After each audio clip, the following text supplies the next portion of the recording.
menyelamatkan hidup kami Tuhan. Bahkan Kau lahir ke dalam dunia ini untuk menyelamatkan hidup kami. Roh Kudus urapi setiap kami. Roh Kudus ambil alih pemberitaan kebenaran firman-Mu. Biar Roh-Mu yang berbicara kepada kami semua. Sehingga setiap kami yang saat ini mengalami luka hati Kau sembuhkan di dalam nama Tuhan Yesus Kristus. Kami percaya ini Tuhan, bahwa masa depan anak-anak muda, generasi muda ada di hati dan di tangan-Mu Bapa. Agar generasi ini menjadi generasi yang hebat dan luar biasa. Generasi yang meneruskan perjuangan bangsa kami Bapa. Terima kasih Roh Kudus, urapi setiap kami. Dan urapi hamba, mengalirlah kuasa Roh Kudus. Ambil alih semua pemberitaan kebenaran firman-Mu. Biar Roh-Mu yang berbicara melalui hamba-Mu ini Tuhan Yesus. Dan segala kuasa-kuasa yang bukan berasal dari Tuhan, kami singkirkan semua di dalam nama Tuhan Yesus Kristus. Dan kami berikan kesempatan Roh Kudus berbicara sepenuhnya di tempat ini. Kami percaya Tuhan, jikalau di antara kami ada yang sakit, kami yakin Tuhan sembuhkan oleh firman-Mu. Jika di antara kami ada yang mengalami kehidupan yang terbelenggu karena dosa, Engkau akan bebaskan malam hari ini Bapa. Jika mereka bermasalah mungkin dengan kekasih-kekasihnya, dan kami percaya Tuhan Kau berikan jalan keluar. Karena kami tahu bahwa Tuhan adalah gembala kami yang baik, bahwa Engkau hadir di dunia ini untuk memberikan hidup yang berkelimpahan Tuhan. Terima kasih Tuhan Yesus, terima kasih. Terpujilah Tuhan kekal selama-lamanya. Yang percaya dan diberkati Tuhan siap menerima pemulihan dari Tuhan. Sama-sama katakan haleluya bagi Tuhan Yesus Kristus. Haleluya. Silakan duduk. Shalom. Shalom. Apa kabar? Dahsyat, luar biasa. Dahsyat, tapi luar biasanya kurang kenceng deh ya. Apa kabar? Dahsyat, luar biasa. Ya gitu dong. Kalian kan mahasiswa ya, bukan oma-oma, bukan opa-opa ya. Harus lebih semangat dari oma-oma dan opa-opa ya. Karena kita punya power yang luar biasa. Semangat mahasiswa? Semangat dong ya kan. Walaupun kita tetap semangat ya. Walaupun kadang-kadang ditolak oleh dosen pembimbing, kita tetap semangat. Karena kita percaya Tuhan kita dasar dan luar biasa. Walaupun mungkin saat ini kalian baru ditinggal oleh orang yang paling dicinta atau kekasih, atau bahkan gak punya pacar, sudah mau lulus wisuda, saudara tetap yakin dan percaya bahwa Tuhan adalah gembala yang baik. Amin. Jadi gak usah takut, karena semua Tuhan atur. Dalam hal sekecil apapun Tuhan atur. Amin. Selai rambut kita jatuh, itu Tuhan tahu. Tapi kita gak pernah tahu rambut kita jatuh kapan, kita gak pernah tahu. Tahu sudah rontok dan botak, betul gak? Betul? Betul. Saudara bangun pagi hitung rambutmu? Pernah gak? Pernah gak hitung rambutmu waktu bangun pagi? Rambutmu berapa ya? 1, 2, 3. Pernah? Ada yang pernah hitung? Ada yang pernah tahu berapa jumlah rambutmu hari ini? Gak tahu kan? Gak tahu, ya kan? Tapi Tuhan tahu jumlah rambutmu. Dan Tuhan tahu jumlah saraf-sarafmu. Dan Tuhan tahu ketika selai rambut kita jatuh. Ya. Terima kasih untuk hambanya Bapak Rudi ya Lumintang. Dia teman saya waktu satu angkatan, teman berguru, teman kuliah ya kan. Tapi hambanya Rudi langsung lanjut ke STI, saya terus lanjut di STTP. Dan saya percaya mungkin mahasiswa PNTB ya, pelayanan mahasiswa Pinksterbeweking ya. Pinksterbeweking itu berarti Gereja Gerakan Pentakosta. Kenapa disebut Pinksterbeweking? Itu asalnya dari Belanda kan, dari bahasa Belanda, Pinksterbeweking.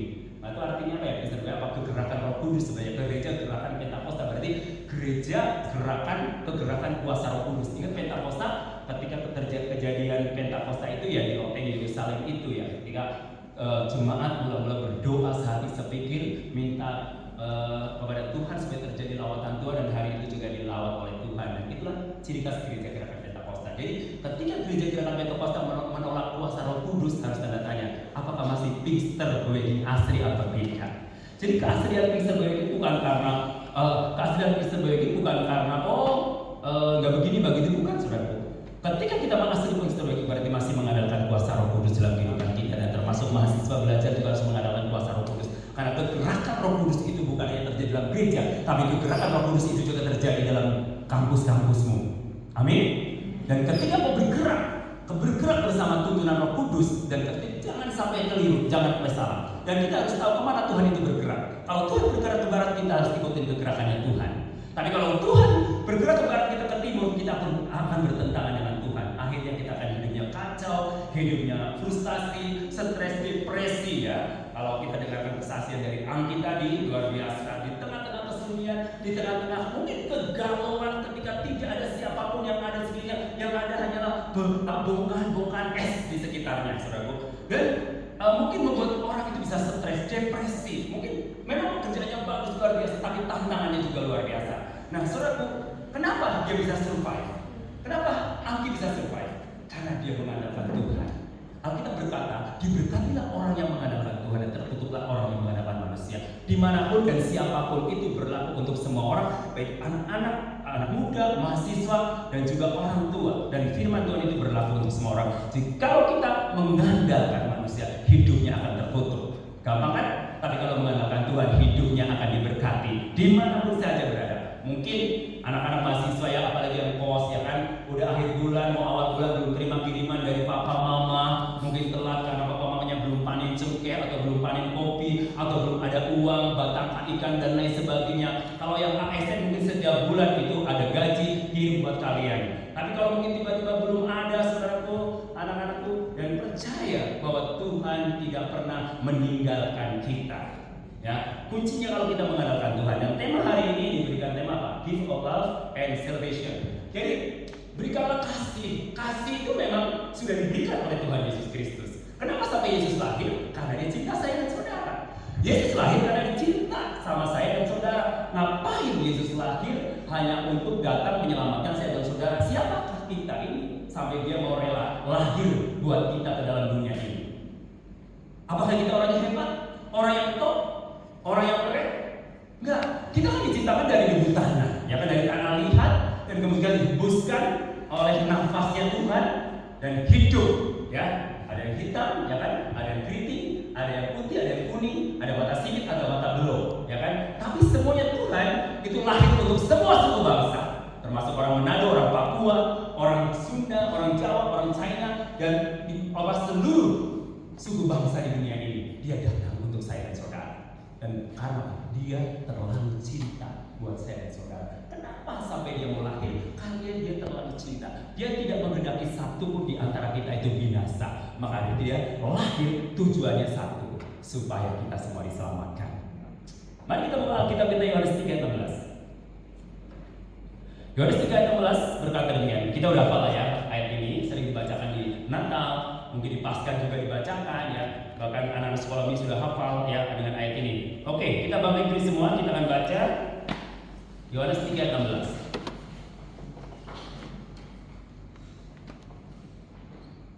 Ya. 2-3. Karena begitu besar kasih Allah akan dunia ini, sehingga Ia telah mengaruniakan anaknya yang tunggal, supaya setiap orang yang percaya kepadanya tidak binasa, melainkan beroleh hidup yang kekal. Silakan duduk.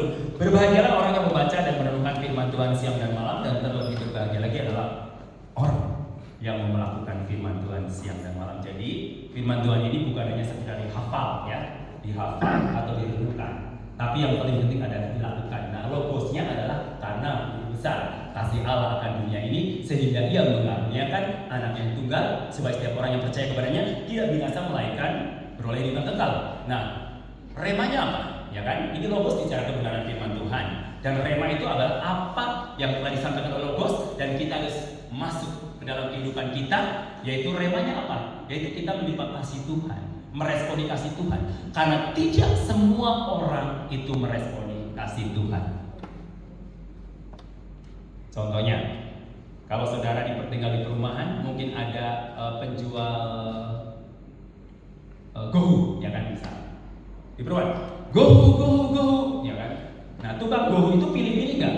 Rumah ini baru diteriakin gohu, rumah yang ini tidak. Rumah yang sebelahnya gohu. Kira-kira kalau tinggal di perumahan dan penjual gohu itu jalan di perumahan, dia tawarkan nggak semua gohu itu kepada semua orang yang tinggal di perumahan itu? Ya, pasti tawarkan gohu.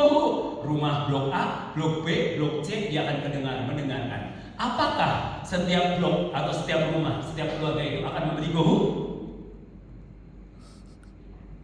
Memberi gohu nggak? Tidak semua. Tidak semua. Tapi apakah ada rumah yang akan memberi gohu? Ada. Pasti ada. Tapi gohu itu ditawarkan untuk semua yang tinggal di perumahan itu atau tidak? Semua. Semua. Nah, Tapi yang respon semua atau tidak? Enggak semua. Tidak semua. Nah, ayat ini ditawarkan ke semua bangsa, ke semua orang. Makanya Alkitab berkata begitu besar, so big love. Tuhan, kasih Tuhan begitu besar. Arti begitu besar berarti tiada duanya, tiada tandingannya. Itulah kasih Tuhan. Kasih Tuhan yang menyelamatkan kita itu tidak ada tandingannya. Nah, ketika penjual go itu tawarkan go, tidak semua orang meresponi dan beli go. Mungkin hanya beberapa orang. Demikian juga ketika kebenaran logos ini disampaikan kepada saudara, kepada semua suku bangsa, karena begitu besar kasih Allah akan dunia ini, sehingga Ia mengaruniakan anaknya, yaitu Yesus Kristus yang tunggal kepada semua bangsa, supaya setiap orang yang percaya kepadanya tidak binasa melainkan beroleh hidup yang kekal. Tetapi tidak semua orang meresponinya, hanya beberapa orang. Bahkan dari sekitar mungkin sekarang sudah 8 miliar penduduk yang ada di dunia ini, mungkin hanya beberapa miliar yang meresponi tentang berita kasih Tuhan itu. Termasuk saya dan saudara adalah orang-orang yang sudah dipilih Tuhan, meresponi kebenaran Tuhan. Semoga saja bukan karena saudara dilahirkan dari keluarga Kristen sehingga saudara menjadi orang Kristen, tapi saudara benar-benar mengerti apa panggilan kita menjadi anak Tuhan. Kenapa saya menjadi orang Kristen? Kenapa saya menjadi orang yang percaya kepada Yesus? Jadi harus tahu persis, bukan hanya karena ikut, karena orang tua saya Kristen berarti saya harus Kristen.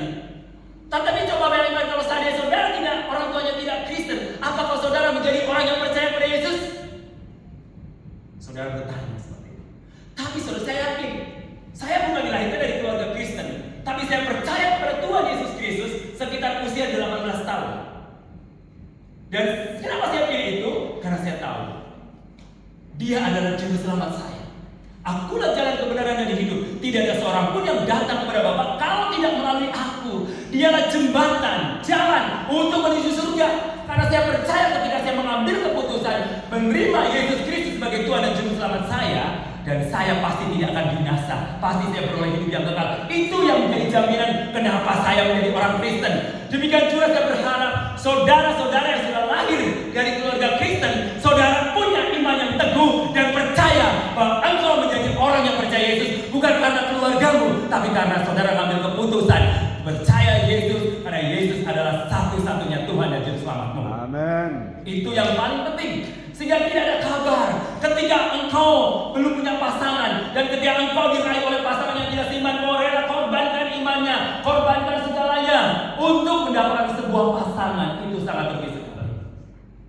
Yesus itu adalah everything. Yesus adalah semuanya. Yesus adalah segala-galanya buat saya dan saudara. Kenapa saudara pilih Yesus? Harus tahu kenapa saudara pilih Yesus. Saya mau tanya nih sama mahasiswa, Yesus itu salah satu juru selamat atau satu-satunya juru selamat? Satu-satunya atau salah satu? Hah? Betul satu-satunya? Saudara percaya Yesus satu-satunya? Bukan salah satu? Apa bedanya satu-satunya dengan salah satu? Ya? Kalau salah satu ada yang lain nggak? Kalau salah satu berarti ada yang lain. Kalau satu-satunya ada yang lain nggak? Tidak ada. Ya, makanya Roma Irama menyanyikan lagu banyak jalan menuju Roma. Menuju Roma itu banyak jalan. Menuju Manado banyak jalan. Bisa lewat Tol Paso Baru, bisa lewat Tol Paso, bisa lewat mana? Kauditan, bisa lewat Tondano, bisa lewat Tomohon, bisa lewat Karopasan, ya kan menuju ke Manado. Bisa lewat Bola Momodo. Banyak jalan menuju ke Manado, banyak jalan menuju ke Manado. Banyak jalan menuju ke Roma, kata Roma Irama. Tetapi, saudaraku, hanya satu jalan menuju ke surga. Amin. Kenapa saya percaya pada Yesus bukan yang lain? Contohnya, saya kalau diajak Angki ke Kanada, aku gak akan takut. Tapi kalau Pak Rudi yang ajak aku ke Kanada, aku ragu. Kenapa? Karena Pak Rudi gak tahu jalan ke Kanada, beliau tidak pernah pergi ke sana. Saya pasti akan takut. Nanti aku akan tersesat. Apakah dia berbahasa Inggris atau tidak? Ya kan? So, saya aku gak terlalu Manado. Ya kan? Dan saya mungkin bimbang. Tapi saya kalau Andi yang ajak ke Kanada, aku yakin. Aku trust. Aku percaya. nggak ragu sedikit pun. Kenapa? Tahu sudah pernah pergi ke Kanada dan tinggal di Kanada, kerja di Kanada, bisa berbahasa Inggris atau berbahasa Kanada. Saudara-saudara yang dikasih dalam Tuhan, aku nggak ragu sedikit pun. Kenapa? Karena dia pernah pergi ke sana. Maka dari itu saya nggak ragu kepada Yesus. Amin. Karena Yesus dia turun dari surga. Sehingga ketika dia akulah jalan ke surga, aku yakin betul karena dia pernah tinggal di sana. Amin. Bertahta untuk menjemput kita supaya kita yang percaya tidak binasa melakukan beroleh hidup yang kekal. Makanya saya yakin karena dia sudah pernah pergi ke surga, bahkan dia sekarang duduk di sana Allah Bapa berada di surga. Itu saya yakin. Saya nggak ragu. Tapi kalau Pak Rudi yang ngajak aku ke Amungena, aku nggak ragu karena dia tinggal di Amungena. Jangan disesatkan saya. Nah itu Yesus, dia di surga, dia datang dari surga, turun ke dunia hanya untuk mencari saya dan saudara. Dan ketika dia ngajak ke surga, dan dia bicara bahwa akulah jalan ke surga, dan aku yakin betul, nggak ragu karena dia pernah tinggal di surga, turun ke surga, naik ke surga. Jadi buat Tuhan Yesus surga itu seperti eskalator, naik turun gitu kan, seperti ini udah biasa. Maka dari itu saya yakin dan saya percaya Yesus, nggak mungkin saya sesat. Amin. Amin. Yes, saya percaya Yesus, nggak mungkin saya tersesat karena Dialah jalan kebenaran. Ingat buat para mahasiswa, engkau berada di lingkungan yang mungkin gak semuanya anak-anak Tuhan. Engkau harus komitmen, udah punya pegangan yang teguh dan tidak tergoyah. Karena kita udah percaya Yesus juru selamat dan gak mungkin saya tersesat. Karena Yesus dia pernah pergi ke surga, dia turun ke surga, bahkan dia sekarang naik ke surga dan hidup di surga, dan dia bersama-sama dengan Allah Bapa. Tetapi dia bilang dia adalah Immanuel. Nah, Immanuel artinya apa? Allah beserta kita. Dia bukan translated. Translated berarti Allah yang sangat jauh. Immanuel, Allah beserta kita. Pada waktu api kesaksian tadi ada cahaya. Cahaya itu apa? Mungkin bicara tentang kebenaran atau mungkin penampakan kehadiran Tuhan Yesus Kristus agar orang yang dalam keadaan kesepian ketika melihat terang Yesus Kristus itu ada kekuatan yang luar biasa. Nah, saudara-saudara kasih dalam Tuhan Yesus Kristus, para mahasiswa yang saya kasih, bahwa begitu solid, begitu besar banget kasih Tuhan sama kita, sampai dia rela lahir ke dalam dunia ini. Dia dari tahta yang maha tinggi dia turun ke dalam dunia mengambil rupa sama seperti saya, saudara. Kenapa dia ambil rupa seorang hamba? Kenapa nggak ambil rupa seorang presiden? Saya mau tanya, Yesus bisa nggak Allah bisa nggak menjelma menjadi binatang? Bisa? Bisa nggak? Bisa? Bisa. Hai mahasiswa, bisa nggak Yesus menjelma jadi binatang? Apa? Tuhan menjelma jadi binatang? Bisa nggak? Menjelma jadi batu? Bisa nggak? Sangat bisa. Karena Maha Kuasa, dia bisa lakukan apa saja.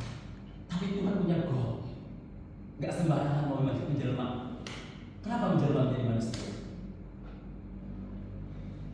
Karena yang mau diselamatkan siapa? Manusia. Kenapa manusia diselamatkan bukan seekor anjing?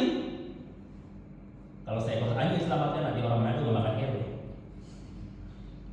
Kenapa yang diselamatkan manusia? Karena manusia diciptakan imago Dei, segambar dengan Allah. Segambar dengan Allah. Arti segambar dengan Allah adalah Allah itu punya pikiran, perasaan, dan kehendak. Serupa dengan Allah, dan manusia adalah punya pikiran, perasaan, dan kehendak di dalam jiwa. Ada rohnya juga. Karena roh yang dihembuskan oleh Tuhan itu bukan roh sembarang roh, tapi nafas ilahi. Membuat kita hidup kita itu sangat spesial, istimewa. Istimewa. Katakan di kananmu, kamu istimewa. Kamu istimewa. Yang saat ini lagi baru diputus pacar, kamu terus nyanyi lagu rayakan, Yesus rayakan.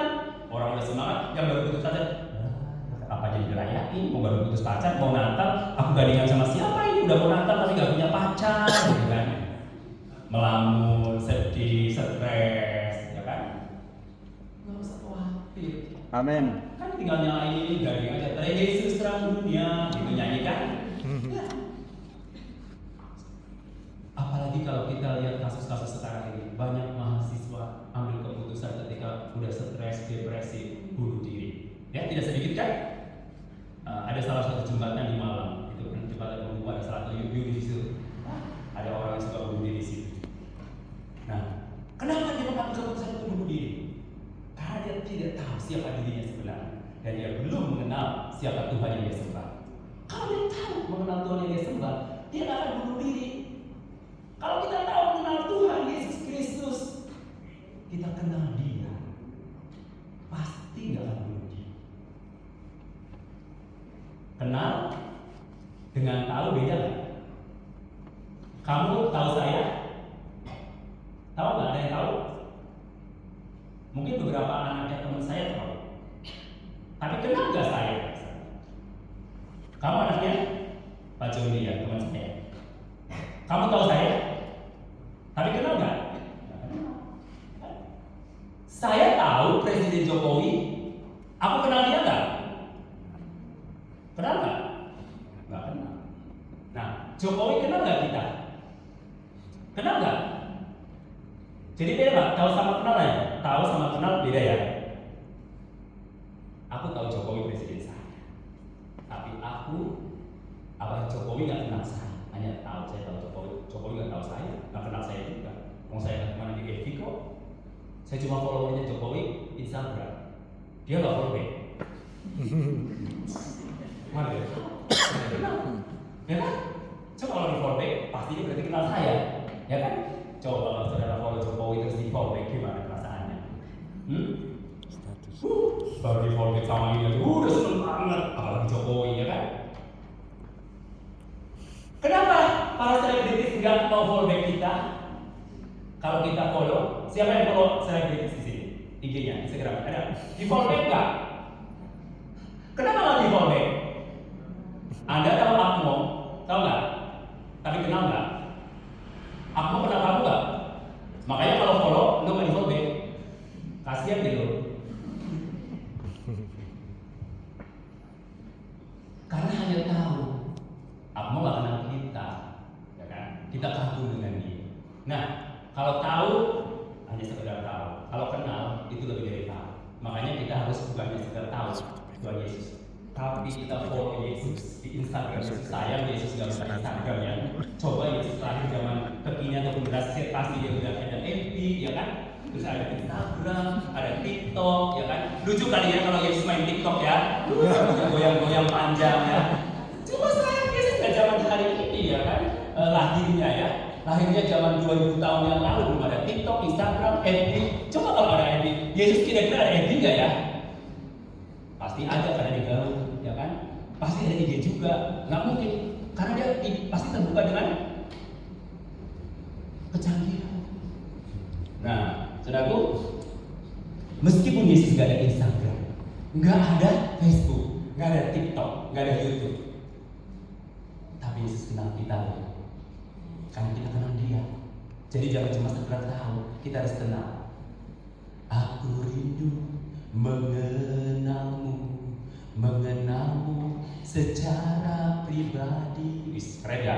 Mau intim dengan Yesus, jangan cuma intim dengan pacarmu. Intim dengan Yesus, ya kan? Intim mengenalmu secara pribadi, heart to heart. Nah, kalau Yesus sudah kenal kita, kita kenal Yesus. Berarti firman ada di dalam aku ada di dalam kamu. Satu kesatuan yang tidak pernah bisa dipisahkan oleh siapapun. Ketika Tuhan sudah kenal kita dan kita kenal Tuhan, menyatu. Alkitab berkata, apapun yang kamu minta, pasti aku akan berikan. Itu. Jadi harus kenal dia. Dia kenal kita. Follow Jesus. Instagramnya, Facebooknya, ya.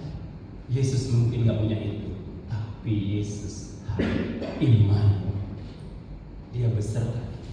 Alkitab berkata, aku sekali-kali tidak akan pernah meninggalkan engkau, dan aku sekali-kali tidak akan pernah membiarkan engkau. Meskipun orang tuamu gak bersama kita hari ini, mungkin di kejauhan sana, mungkin karena kalau saudara udah kehabisan uang, biasa kan? Mahasiswa kalau mahasiswa kosan. Kalau bulan terakhir anak saya bilang, kalau anak saya nggak nongkrong di kafe berarti sudah mulai menipis, ya kan? Sudah mulai menipis.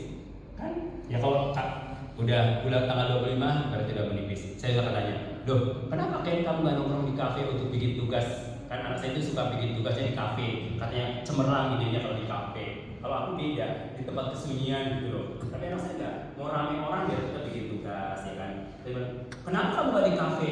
Oh, udah menipis pak uangnya. Jadi kalau pas saya kunjungan, gua nongkrong di kafe, bikin tugasnya di kafe, aku temenin nongkrong di kafe. Ya kan? Kan kayak anak mahasiswa sekarang kan nggak lepas dari laptop, betul nggak? Betul? Android. Ya. Aduh, kalau mahasiswa hari ini gak ada Android kayaknya bisa stres gitu nggak? Saya mau tanya, lebih stres tinggalin papanya atau kehilangan HP ini? Ya. Kalau papa tinggalin bisa pergi, dadah papa. Tapi kalau kita mau pergi kuliah terus HP-nya ketinggalan bagaimana di jalan? Hah? Worry nggak? Gelisah nggak? Hah? Gelisah nggak? Aduh, HP-ku, ya kan? Karena hari ini nggak pegang HP, aduh anak muda pasti udah gelisah. Aduh gimana ya? Nanti gimana ya? Betul nggak? Kalau ketinggalan pacar, lebih stres atau ketinggalan HP? Hah? Stres yang mana? Ketinggalan pacar atau ketinggalan HP? Ketinggalan HP lah. Pacar, Masalahnya HP itu nggak akan datang sendiri, ya kan? Kalau pacar bisa nyamperin kamu, betul? Iya, kalau HP kan apa? Oh kamu ketinggalan HP, oh nyamperin ke kampus, ini aku lo datang, nyamperin nggak? Enggak. Tapi kalau pacarmu ditinggalin sama kamu, dia nyamperin kamu, ya kan? Tapi nggak, bukan online pacarnya ya. Kan banyak sekarang pacaran online kok, ya kan? Jadi bukan hanya dibaca online, jadian pacaran juga online. Ya kan? Tahu-tahu dipikirnya apa? Dia bidadari, harusnya gendurwo ya kan? Makanya kalau begitu, oh kenalan di Facebook yang, aduh ganteng banget kayak orang Arab, berewokan, nggak taunya, hantu yang datang ya kan? Waduh, sudah berburu jatuh cinta, bagaimana ya? Makanya selalu kalau kalian mau pacaran di sosmed, VC jangan lupa, VC ya, VC. Nah kalau dia nggak mau VC berarti dia bohong. Nah itu kuncinya aja. Kalau dia nggak mau VC, tinggalin, tinggalin. Aduh kamu ini ya pacarannya offline juga banyak, masa online ya kan? Ada itu LDR, bukan LDR. Aduh LDR, ya kan? Online. Ya kan sekarang zamannya belajar juga online, pacaran juga bisa online dong, ya kan? Makanya saudaraku harus hati-hati, ya harus hati-hati. Banyak orang tertipu karena pacaran online, ya kan? Dia biasa, aduh manis merayunya, ya kan? Nggak mau namakin wajah, aduh aku lagi bete jadi nggak mau kelihatan wajah, nggak mau VC, itu berarti bohong. Nah, penipu itu, tinggalin aja, langsung aja. You and me, apa? N, ya kan? You and me, N, gitu kan? Udah, N aja, betul nggak? Gak usah takut ya. Alkitab sudah berkata, kau tidak baik kamu seorang diri saja, pasti akan memberikan pasangan hidup. Amin. Orang udah menikah 4 kali, ya kan? Jangan kalah sama papa mama kamu, kalau ditinggal sama mamanya udah meninggal langsung nikah lagi bisa juga kan? Ya kita gak usah takut. Yang juga aja dikasih pasangan hidup pasti yang gadis dikasih atau yang masih cowok, ya kan? Pasti dikasih. Fokus kita apa? Studi, belajar. Pacaran nanti nomor 2. Kalau kalian pinter, kalian punya kedudukan, itu pacaran ngikutin, ya kan? Dikejar. Ya sekarang mau apel aja, minta opah, mau minta uang buat apa? Buat apel, ya kan? Mau apel minta uang apa? Saya mau tanya nih, ya kan? Saya mau tanya sama gadis nih, kalau kamu punya cowok, apelin kamu, ya kan? Mau puncak, terus dia kasbon ke papahnya, minta uang ke papahnya. Kira-kira kamu sebagai wanita gimana ya? Percaya nggak? Hah? Tapi nggak tahu ya kalau sudah dibutakan oleh cinta. Ya kan? Mau tai coklat juga rasa, tai coklat. Kalau sudah tai coklat, pokoknya udah dia jelek banget tuh, aduh ganteng banget sih dia, dibagikan apa gitu kan? Udah benar-benar dibutakan, mau dia lakuin apa aja, yang penting I love you, so much fun, gitu kan? Iya, kalau dibutakan, saya suka lihat emoji ya di TV itu. Saya bingung, ada cewek, ya, ada cowok yang suka sama dia, ya, suka sama dia, Udah jadian ceritanya. Belum menikah, cowoknya sudah kasbon ke papanya untuk modal. Ini cewek goblok banget sih ya. Kok cowok begini kok masih diterima, masih mau? Katanya modalnya diambil sama cowoknya itu untuk selingkuh dengan cewek lain. Nah, kira-kira kalau kamu punya cowok gitu, kira-kira kalian masih cinta? It's okay lah, belum tahu dia selingkuh dengan cewek lain yang uang kasbon itu untuk modal. Kalau kamu punya pacar, terus pinjam modal ke papa kamu, misalkan cowoknya pinjam ke papanya yang gadis itu, yang cewek. Kira-kira kamu masih lanjutkan? Hah? Mau dilanjutkan nggak? Karena begitu besar kasihku pada dia. Emang kamu Yesus? Sehingga aku rela apapun meskipun dia kasbon kepada papaku, aku tetap cinta sama dia. Maka itu lagi kasbon. Nggak dibayar, ya kan? Kalau udah tahu cowok begitu, udah aja. Masih banyak cowok yang diganti dari dia lebih baik. Kalau kamu nggak jadi dengan pasanganmu itu, berarti bukan jodohmu. Jadi nggak usah takut ya, oke? Jangan stres, bunuh diri, minum alkohol gara-gara putus cinta. Aduh kasihan lo, cemen banget sih. Imanmu cemen banget. Kamu berkata dong, meskipun satu gugur 1000 bertumbuh. Itu ya kalau cowok putus sama cewek, nangis stres sama gila. Ada teman saya sampai stres hari ini nggak nikah karena diputus sama cewek. Trauma, kasihan banget ya. Trauma. Padahal dia udah jadi orang percaya, tapi trauma kali butuh ceweknya dan sehari-hari nggak nikah jadi stres. Nggak mau kerja, mau ngapain? Adakah cowok yang di sini seperti itu? Pasti ya, karena kau adalah anak Tuhan. Amin. Kalau diputus sama cewek yang lain, cari lagi. Ngapain? Ya kan? Kalau cowok kan mencari itu kan. Kalau cewek nunggu ya. Tapi sekarang, iya. Cewek juga dari hari rebutan. Cowok lain cuma bisa dikepul ya kan. Rebutan. Bangga banget jadi cowok jadi rebutan. Iya. Tapi jangan. Ingat cewek, jangan jadi cewek murah. Tuhan kita pemurah, tapi anak Tuhan bukan murah. Amin. Amin. Kita harus mahal, karena kita sejujurnya kita harus mulai dari Yesus yang terlalu mahal. Jadi jangan murah. Yesus pemurah, tapi kita bukan murah. Kita cewek nunggu, berdoa. Tuhan, apakah harus saya tanya tembak dia? Masa saya tembak dia? Cowoknya lari atau enggak? Nih, rahasia cowok ya. Kalau dikejar, semakin jual mahal cowok. Tapi kalau cewek jual mahal, cowok semakin ngejar. Nah itu kuncinya, ingat ya, kunci trik ya. Ingat ya, cewek-cewek di sini. Biar jangan dikalahin cowok-cowok yang ada di kampus sekalian ya. Pokoknya harus jual mahal, ditembak betul sekali, jangan dijawab nanti gitu loh. Karena kalau cewek udah gagal, dijawab langsung. Daripada nggak ada, yang penting punya. Karena begitu besar kasih Allah sih, aku rela semuanya, aku lakukan demi dia. No, hanya Yesus yang begitu besar kasihnya. Hanya Yesus yang begitu besar kasihnya. Dia rela lahir untuk kita, untuk keselamatan saya dan saudara. Karena begitu besar kasih Allah ke dunia ini, sehingga dia mengaruniakan anak yang tunggal supaya setiap orang yang percaya, setiap orang yang percaya kepadanya tidak binasa. Arti binasa berarti kematian kekal. Kematian kekal terpisah dengan Tuhan selama-lamanya. Sejak manusia jatuh dalam dosa, kematian rohani terjadi oleh Adam dan Hawa. Tapi ketika Yesus datang, kasih karunia datang, dan kasih karunia itu memulihkan kematian rohani. Sehingga ketika Tuhan pulihkan melalui kematian di atas kayu salib, dan hubungan kita dengan Tuhan itu pulih kembali. Kasihnya dari Tuhan. Karena begitu besar kasih kepada kita, sampai kita memanggil Tuhan kita apa? Wasai? Bukan.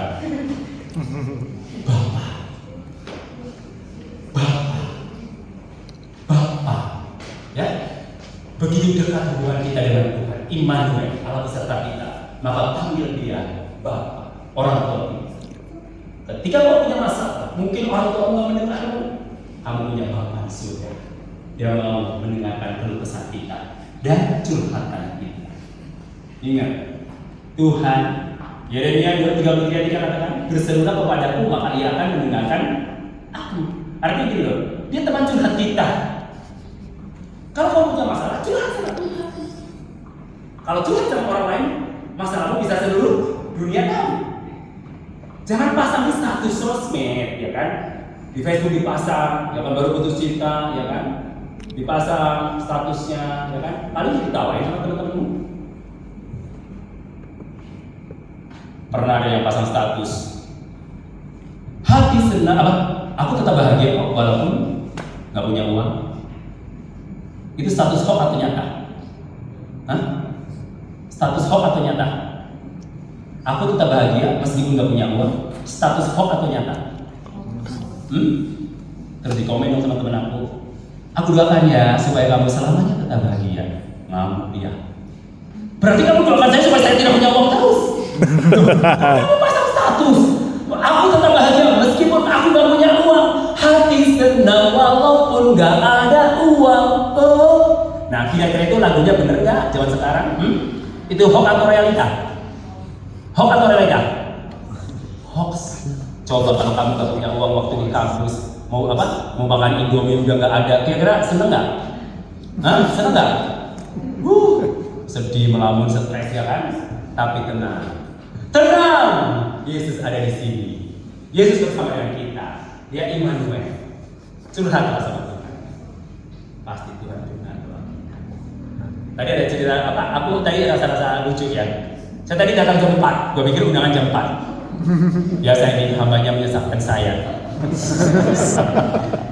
Jam 4 nih udah oke ya kan. Aku ada tamu di rumah. Aku ini sudah cepet-cepet pulang gitu. Tamunya mau suruh cepet pulang nggak enak. Aku berdoa, aduh, rasa ngantuk ya. Akhirnya pulang. Aku jam 4 kesini sama teman-teman, sama Pak Jimmy, sama apa? Morris. Waduh, masih pada bersih ya kan. Jam berapa sebenarnya? Salah satunya. Oh, jam 5. Oke deh, aku nongkrong di kafe. Kita respon positif dong, ya betul nggak? Yuk Jem, kita cari tempat untuk nongkrong yuk. Di kafe, ya kan? Jem, kafenya rada bagus sedikit ya, bukan di pintuan ya kan? Oke. Tapi cari kafe yang bagus ini jarang juga sih, ya kan? Kecuali di danau bagus ya. Nah, waktu kayak situ ngobrol-ngobrol, sebelum Pak Rudi datang, Pak Rudi telepon, sini kesini nongkrong di sini lah, gitu. Oke, dia datang. Nah, saya ketemu beberapa teman dan tiba-tiba mereka minta didoakan, ya, saling minta doakan. Nah, ini saya doakan, perkenalan. Oh, saya sudah report ke pusat katanya, doa kita luar biasa. Oke, puji Tuhan. Nah, datanglah Bu Gembala, Pak Gembala, dan Frankie datang, ya ngobrol ya. Saya baru kenal Frankie loh hari ini ya, bukan dari beberapa tahun yang lalu, tapi karena kita satu darah Yesus. Nenek saya dan neneknya Frankie itu sama-sama nenek-nenek. Makanya saya bisa kenal, tahu, ya kan? Karena satu darah Yesus. Dan saya dan saudara juga satu darah Yesus yang mempersatukan kita. Amin. Amin. Meskipun kita berbeda latar belakang kita, suku kita, tapi karena satu darah Yesus, aliran darah yang sama, darah Yesus. Sehingga orang semua, saudara. Kau saudaraku, kau sahabatku, tiada yang dapat memisahkan kita. Kau saudaraku dan kau musuhku. Kamu, ya kita semua saudara ya. Makanya ketika saya datang ke teman-teman itu saudara saya. Orang baru kenal pun karena satu darah jadi saudara saya. Dan meskipun orang itu gak kenal Tuhan yang kita sembah, dia juga saudara kita. Jadi kita berteman dengan siapa saja. Karena kasih itu bukan hanya berlaku untuk orang yang seiman dengan kita. Kasih itu berlaku untuk semua orang. Yesus lahir dan dia mati di atas kayu salib. Tanda salib itu cross, ya kan? Vertikal, love God, kasih kepada Allah. Horizontal, kasih kepada sesama. Logosnya karena begitu besar, kasih Allah. Gift of love, berarti kasih itu bukan hanya kita receive, tapi kita harus give. Ketika kita receive berarti hubungan kita dengan Allah vertikal. Dan ketika kita give, berarti hubungan kita dengan sesama, kita berikan kasih itu kepada sesama kita. Dari semua ayat kita dari perjanjian baru sampai perjanjian lama hanya diringkas menjadi 3 ayat saja ya. Matius 22 ayat 37 sampai 39. Kasihlah Tuhan Allahmu dengan segenap hatimu, dengan segenap jiwamu, kekuatanmu, akal, budimu. Kasihlah Tuhan kasihlah sesama manusia seperti dirimu sendiri. Bullshit, omong kosong kamu bilang cinta Tuhan. Oh, aku mengasihi Tuhan, I love you Lord, I love so much. Oh, thank you Lord, pokoknya Tuhan, aku cinta kamu benar-benar. Tapi ternyata kamu punya musuh dengan sesamamu. Kamu benci sesamamu, benci teman-temanmu. Tuhan katakan bullshit, omong kosong, nol besar, ya kan? Meskipun kamu punya bahasa roh, paruh mujizat, aktif pelayanan, ya kan? Pinter main musik, pinter khotbah. Tapi kalau kamu tidak ada kasih dengan sesamamu, semuanya nol, gak ada hasilnya. Karena saudaraku, ingat, dari semua ayat Alkitab yang kita sudah hafal, perjanjian lama perjanjian baru, itu dirintas dalam ayat ini. Kasihlah Tuhan Allahmu dan kasihlah sesamamu manusia. Kematian Kristus ya, kalau kita lagi Natal atau cerita tentang kematian, salib Kristus itu adalah hubungan yang sempurna. Hubungan dengan Tuhan sehat dan dengan sesama harus sehat. Kalau yang kelihatan aja kita nggak bisa, apalagi yang tidak kelihatan. Jadi jangan kamu bilang, kok aku sayang sama Tuhan. Tuhan nggak kelihatan. Kamu bilang, yang kelihatan saja kamu nggak sayang. Apalagi yang sama yang tidak kelihatan. Makanya Tuhan simpel banget. Kalau kamu cinta saya, kamu buktikan dengan sesama yang kelihatan. Kalau kamu masih musuhan dengan sesamamu, itu saudaramu, teman-temanmu, atau gurumu atau dosenmu karena terlalu sulit memberikan nilai, berarti kamu gak cinta Tuhan. Yang kelihatan aja kamu gak sayang, apalagi yang tidak kelihatan. Mentang-mentang Tuhan gak kelihatan, kita bilang cinta Tuhan. Sedangkan yang kelihatan kita gak cintai. Jadi saudara, kunci daripada kita cinta Tuhan dibuktikan dengan cinta kepada sesama. Apalagi melayani Tuhan. Melayani itu memberikan segala sesuatunya. Apa yang kita punya kita berikan kepada orang-orang di sekeliling kita yang mereka mengalami kesusahan. Ketika aku sakit kamu nengok aku, ketika aku lapar kamu memberi aku makan, ketika aku telanjang kamu memberi aku pakaian, ketika aku di penjara kamu menengok aku, ketika aku tidak ada tumpangan kamu beri aku tumpangan. Nah itulah bukti kasih Tuhan supaya Tuhan kenal kita. Kita mengenal Tuhan gampang praktek kasih di dalam hidup kita setiap hari.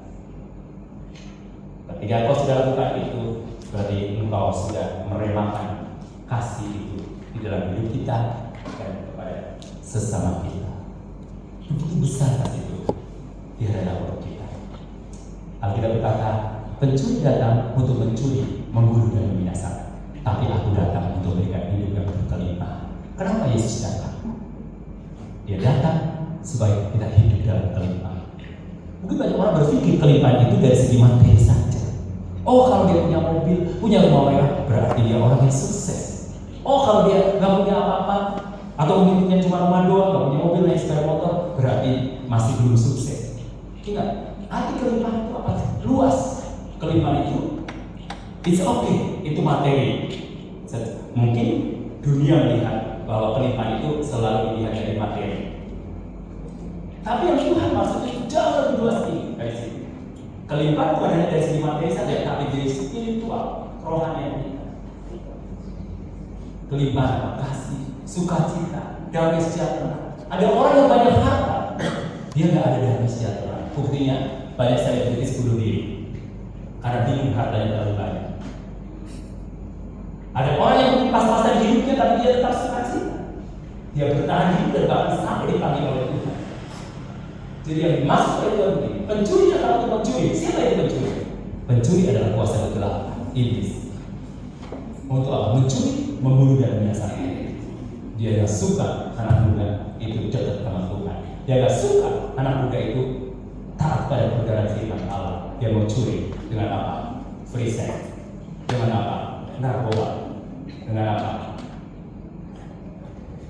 Kejahatan, kelaliman, tawuran, saling bunuh. Apalagi di daerah Kristen, harusnya daerah Kristen adalah daerah yang penuh dengan damai sejahtera. Tapi justru banyak aneh ya. Malah dari situ banyak yang tawuran di kampung-kampung, ya kan? Waktu saya perjalanan dari kampung, dari Wodo ini menuju sini di tengah kampung, ada yang terikat. Saya tanya pada yang di situ, oh itu so biasa.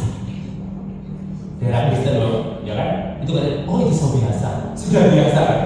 Terus kemarin saya mau pulang dari itu, dari apa? Kauditan, dari rumahnya apa? Abeli, papanya Putri, kayak aduh jangan lewat sini karena ada kerusuhan, ada pertikaian antar kampung. Kayak budaya banget ya di daerah Kristen. Dia bilang, oh itu so biasa. Saudara, engkau anak Tuhan di daerah ini. Firman Allah berkata, usahakanlah jalan kota kemana Tuhan tempatkan kamu. Kalau kau melihat orang dunia, orang daerah sini mengatakan kalau tawuran sesama kamu itu so biasa, dan saudara katakan itu tidak biasa sebagai anak Tuhan, dan kau harus patahkan kuk itu dengan apa? Dengan tindakan dan dengan doa. Ambil doa.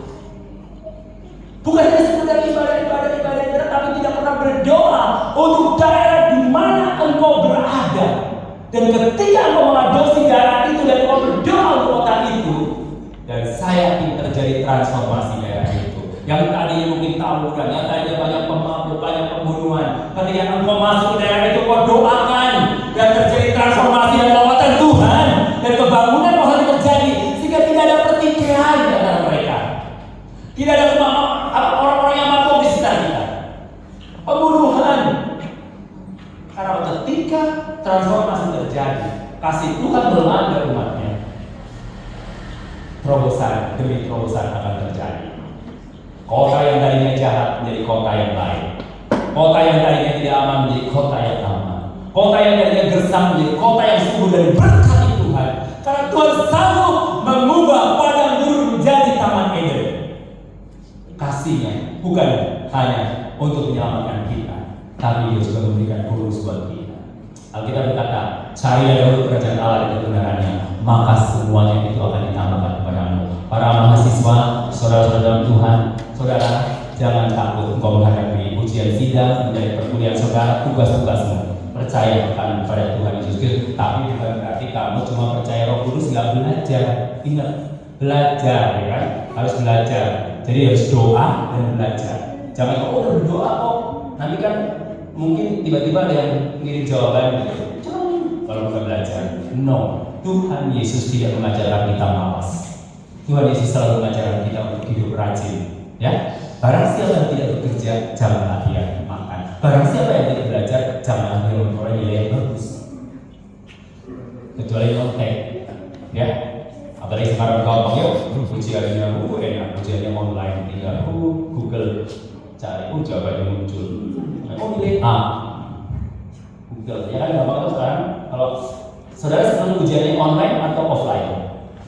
Jujur mas, kalau ujian teori, senang online atau offline? Online ya, jujur aja online. Kenapa online? Karena enak kalau online kan bisa lihat, ya kan. Tapi kalau offline kan diawasi oleh dosen kan, waduh diawasi. Tapi saudara yang Tuhan, kita anak Tuhan harus berbeda. Hidupku takkan sama, ya. Hidupku nggak akan sama. Karena sejak Yesus berjumpa dengan saudara dan saya. Haleluya, amin. Tuhan Yesus memberkati. Mari kita berdiri semua.